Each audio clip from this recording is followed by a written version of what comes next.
दोस्तों आपने बहुत लोगों को देखा होगा ट्रेड लेते वक्त कि लोग सपोर्ट की बात कर रहे हैं, रेजिस्टेंस की बात कर रहे हैं, सप्लाई जोन की बात कर रहे हैं, डिमांड जोन की बात कर रहे हैं, या फिर बहुत लोग इसको ऑर्डर ब्लॉक भी बोलते हैं।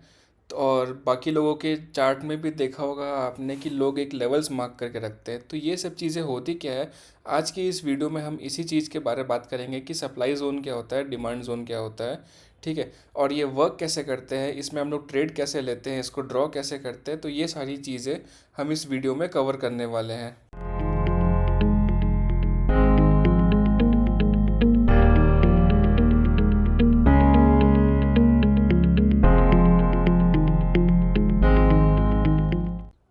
ट्रेडिंग में डिमांड जोन और सप्लाई जोन बहुत इंपॉर्टेंट होते हैं।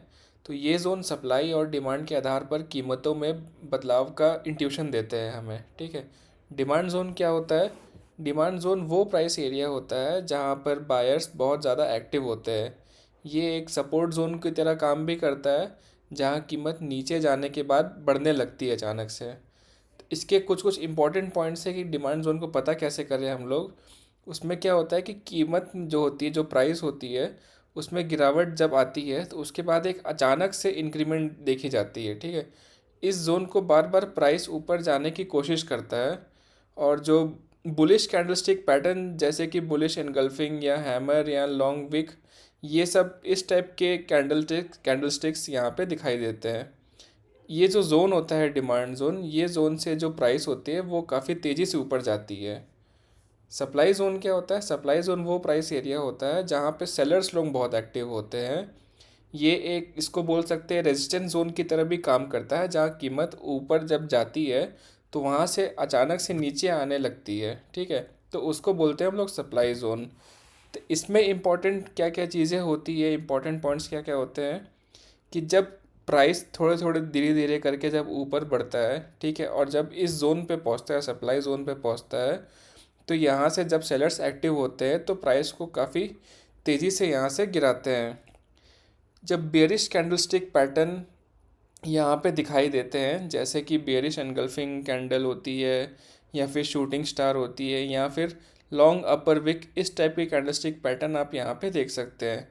ये जोन से कीमत जो होती है, जो प्राइस होती है, वो बहुत तेज़ी से नीचे आ सकती है। एग्जाम्पल के तौर पे अगर मैं बताऊँ आपको, ठीक है, तो तीन यहाँ पे मैं प्राइसेस को ड्रॉ कर लेता हूँ। सपोज़ करो ये 100 रुपये की है, ये 150 रुपये की है, ये हो गया 200 रुपये का एरिया।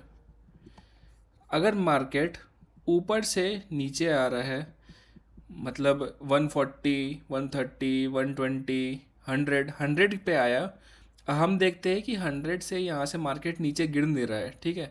यहाँ से मार्केट ऊपर जाने को फिर से एक्ट कर रहा है।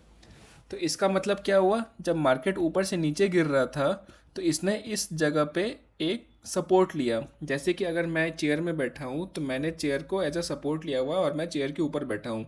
ठीक है। चेयर से अंदर नीचे नहीं गिर जा रहा हूँ। तो इस एरिया को हम बोलते हैं यहाँ पे सपोर्ट। ठीक। अब फिर से प्राइस क्या होता है? इंक्रीज़ होना स्टार्ट होता है। ठीक है। इंक्रीज़ होना स्टार्ट होता है, ये इस 150 वाले लेवल के पास पहुँचता है। 150 लेवल के पास पहुंच के देखा जाता है कि मार्केट यहाँ से फिर थोड़ा सा नीचे आता है, फिर ऊपर जाता है, फिर यहाँ इस लेवल पे 150 पे जाता है, फिर नीचे जाता है, फिर 150 के लेवल पे जाता है। तो हम देख रहे हैं कि इस एरिया पे ये काफ़ी बार ऊपर जाने की कोशिश कर रहा है, लेकिन इसको ब्रेक नहीं करने पा रहा है। तो इस एरिया को हम कहते हैं रेजिस्टेंस। नीचे को हम लोग सपोर्ट बोलते हैं और इस एरिया को हम लोग रेजिस्टेंस बोलते हैं। तो उसके बाद हम देखते हैं कि मार्केट फिर से फॉल करता है, फिर इस जोन पे आता है। तो इसका मतलब मार्केट ने क्या लिया? मार्केट ने फिर से यहाँ पे सपोर्ट लिया। ठीक है। फिर इसके ऊपर अगर जा रहा है तो हम देखते हैं कि 150 लेवल के पास आया, रेजिस्टेंस लेवल के पास। ठीक। फिर मार्केट यहाँ से ऊपर जाने लग गया। तो इसको हम कहते हैं, इस पर्टिकुलर फेनोमेना को कहते हैं हम लोग ब्रेकआउट। अब ब्रेकआउट यहाँ पे हो गया तो उसके बाद डायरेक्टली हो सकता है कि प्राइस डायरेक्ट 200 भी चले जाए। अगर नहीं जाए यहाँ से तो इस केस में वापस नीचे आए, वापस इस 150 वाले लेवल को टच करे और 150 लेवल को टच करके ऊपर जाए। ठीक है। तो अब देखा जाए कि जब ये पहले इस लेवल पे था तो इस लेवल पे ये रेजिस्टेंस जैसा काम कर रहा था। लेकिन जब ये रेजिस्टेंस को ब्रेकआउट दे दिया, ब्रेकआउट के बाद नीचे आया, तो इस लेवल पे ये एज ए रेजिस्टेंस काम नहीं करेगा, इस लेवल पे ये एज अ सपोर्ट काम करेगा। एग्जांपल मैं बताता हूँ। अगर आप बिल्डिंग में रह रहे हो, ठीक है, और बिल्डिंग में आप मान लो फर्स्ट फ्लोर पे हो, आपको सेकंड फ्लोर पे जाना है। आप जिस समय फर्स्ट फ्लोर पे हो, तो फर्स्ट फ्लोर में आपके ऊपर की छत एज ए रेजिस्टेंस काम करेगी, क्योंकि आप डायरेक्टली छत से ऊपर नहीं जा सकते हो। लेकिन जब आप सीढ़ी पकड़ के ऊपर जाते हो, ठीक है, जब आप छत पे चले जाते हो, तो छत का जो फ्लोर रहता है वो आपके लिए एज अ सपोर्ट काम करेगा। ठीक। सिमिलरली इस मार्केट में भी सेम होता है। जब एक ब्रेकआउट मिल जाता है, ब्रेकआउट के बाद वापस उस प्राइस को टेस्ट करता है, तो वो एज अ सपोर्ट काम करता है। और जब सपोर्ट ऐसा काम कर लिया, फिर वापस को ऊपर गया, तो उसको बोलते हैं हम लोग यहाँ पे कि फिर से ये रेजिस्टेंस लाइन पे आ गया, क्योंकि यहाँ पे भी मार्केट कई बार प्राइस अपना टकरा रहा है। तो उसके बाद क्या होता है कि आप देख सकते हो कि मार्केट में या तो शार्प फॉल आए, या तो यहाँ से फिर से ब्रेकआउट करके ऊपर चले जाए। तो आप एंट्री एंड एग्ज़िट अपने हिसाब से यहाँ पे लगा सकते हो। ठीक है। अब बात आती है कि हम सपोर्ट को फाइंड आउट कैसे करते हैं और रेजिस्टेंस को फाइंड आउट कैसे करते हैं। तो इसमें कुछ कुछ इंपॉर्टेंट की पॉइंट्स है, जैसे मैं बता दूं। सबसे पहले आपको उस मार्केट के ट्रेंड में क्या खोजना है, एक टर्निंग पॉइंट फाइंड आउट करना है। टर्निंग पॉइंट कैसे फाइंड आउट करना है वो मैं आपको बताऊंगा। और दूसरी चीज़ क्या होनी चाहिए कि मल्टीपल पॉइंट्स को हमें फाइंड करने हैं, मल्टीपल टच पॉइंट्स कह लो, मल्टीपल टच पॉइंट्स को हमें फाइंड आउट करना है। ठीक है। तो ये दो चीज़ को आप मार्क करके रखो। ये दो चीज़ें कैसे दिखती है मार्केट में, देखो। सपोज करो मार्केट ऊपर से नीचे जा रहा है, ठीक है, फिर ऊपर गया, फिर मार्केट डाउन आया, फिर अप गया, फिर मार्केट डाउन आया, फिर अप गया। ठीक है। तो इस केस में देखा जाए अगर, तो मार्केट में टर्निंग पॉइंट कैसे है, आप अगर देखोगे, ठीक है, तो ये एक टच पॉइंट हो गया, ये एक टच पॉइंट हो गया, ये एक टच पॉइंट हो गया। यहाँ पे भी देखोगे एक मार्केट ने यहाँ से टर्न किया है, यहाँ पे भी मार्केट ने यहाँ से टर्न किया है, यहाँ पे भी मार्केट ने इधर से टर्न किया है। ठीक है। अब आप यहाँ पे एक ट्रेंड लाइन को ड्रॉ करो। ट्रेंड लाइन को जैसे ही ड्रॉ करोगे, तो वो आपका मल्टीपल टच पॉइंट्स को यहाँ पे टच करेगा। ठीक है। तो इस जोन को हम लोग बोलेंगे कि ये एज ए रेजिस्टेंस जोन हमारा काम कर रहा है। ये जो लाइन है ये रेजिस्टेंस लाइन है हमारी। ठीक है। सिमिलरली अगर देखा जाए, कि मार्केट सपोज करो नीचे से ऊपर को गया, ठीक है, ऊपर से डाउन आया, फिर यहाँ से इस पोजीशन पे गया, फिर और डाउन आया, फिर इस पोजीशन पे गया, फिर एक छोटा सा डाउन आया, फिर ऊपर जाके यहाँ से थोड़ा सा और डाउन आया। ठीक है। तो यहाँ पे टर्निंग पॉइंट्स कहाँ पे हुए, फर्स्ट सेकंड, ये इसको थर्ड टर्निंग पॉइंट यहाँ पे हम लोग कह सकते हैं। ठीक है। अब यहाँ देखोगे कि मल्टीपल टच पॉइंट्स भी है इस साइड में, फर्स्ट सेकंड थर्ड, ये तीनों को ये लाइन जो है ये टच कर रही है। तो इसको हम लोग बोलेंगे कि ये लाइन एज ए रेजिस्टेंस काम कर रही है। ठीक है। तो सपोर्ट कैसे फाइंड आउट करना है, रेजिस्टेंस कैसे फाइंड आउट करने हैं, ये हमने सीख लिया। अब इसका मैं एग्जांपल आपको लाइव मार्केट में दिखाता हूँ।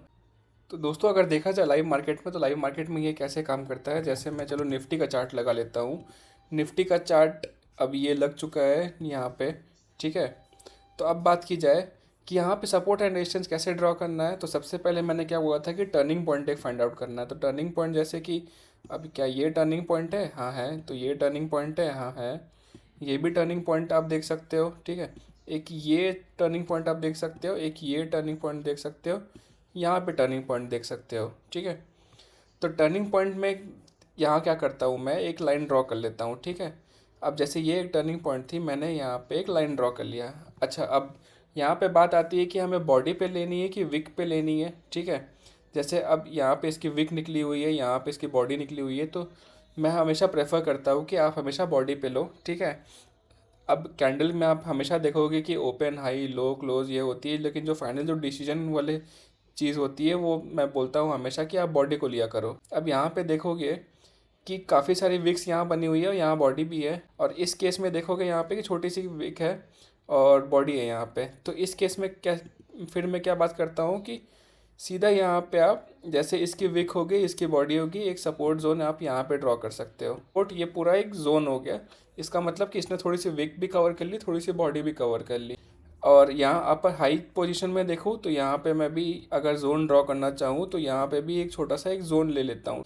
जोन आप लोगे तो एक पर्टिकुलर जोन के अप एंड डाउन से आपको एक क्लियर इंडिकेशन मिल जाएगा कि किस टाइप से फॉर्मेशन हो रही है कैंडल्स की, किस टाइप से मार्केट का ट्रेंड जाने वाला है, कहाँ से आपको एंट्री लेनी है, कहाँ से आपको एंट्री नहीं लेनी है।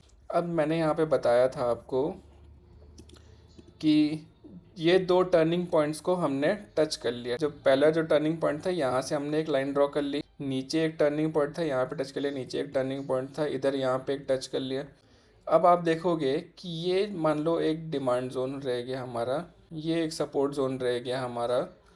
तो इस केस में क्या होता है कि यहाँ से मार्केट जैसे ऊपर से नीचे आया, इसको टच करके वापस ऊपर जाने लगा। अब हमने यहाँ पे एक रेजिस्टेंस की लाइन ड्रॉ की थी। अब रेजिस्टेंस की लाइन को इसने क्या किया कि रेजिस्टेंस की लाइन को ब्रेक कर दिया।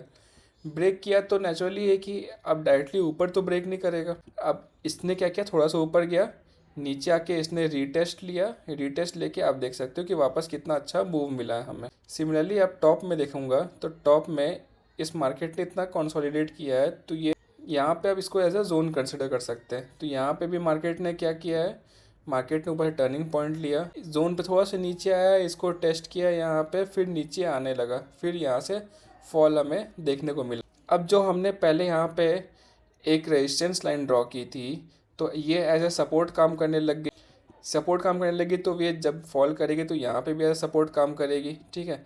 तो जब सपोर्ट एज ए काम कर रही थी तो इसलिए यहाँ पे मार्केट ने कंसोलिडेट किया, लेकिन यहाँ पे सेलर्स का प्रेशर ज़्यादा था जिसके वजह से मार्केट ने नीचे को ब्रेक डाउन किया थोड़ा सा, ठीक है। तो यहाँ पे देख सकते हैं थोड़ा सा मूव नीचे है।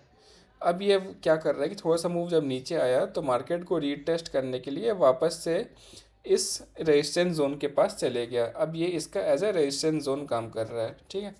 अब हम देख सकते हैं कि इसको अगर ब्रेक करेगा मार्केट, जब कल ओपन होगा, अगर इसको ब्रेक किया तो ये वापस से इस लाइन को रीटेस्ट करने आएगा। रीटेस्ट करके ये ऊपर जा सकता है, इस जोन को फिर से टेस्ट कर सकता है। नहीं तो फिर कल को क्या होगा कि थोड़ा डाउन आएगा, यहाँ से ऊपर जाके फिर से ये इस सपोर्ट जोन को ये टेस्ट कर सकता है। तो आज का डेट है जैसे 7 फेब है, तो कल 8 फेब को आप जाके देख सकते हैं कि मार्केट में ये दो कंडीशंस पूरी फुलफिल हो रही है कि नहीं, और हमारा सपोर्ट एंड रेजिस्टेंस अच्छे से काम कर रहा है कि नहीं कर रहा है। तो दोस्तों अगर आपको ये वीडियो पसंद आई हो तो इसे लाइक, शेयर और सब्सक्राइब करना ना भूलें।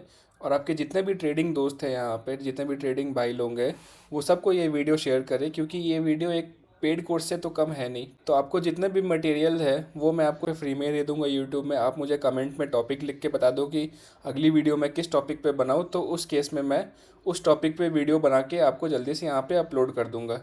तो तब तक के लिए आप बने रहिए इस मेरे यूट्यूब चैनल पे, और अच्छे से सपोर्ट एंड रेजिस्टेंस को फॉलो करते हुए आप अच्छे से ट्रेड करिए यहाँ इधर। ठीक है गाइस, तो मिलते हैं नेक्स्ट वीडियो में। तब तक के लिए हैप्पी ट्रेडिंग।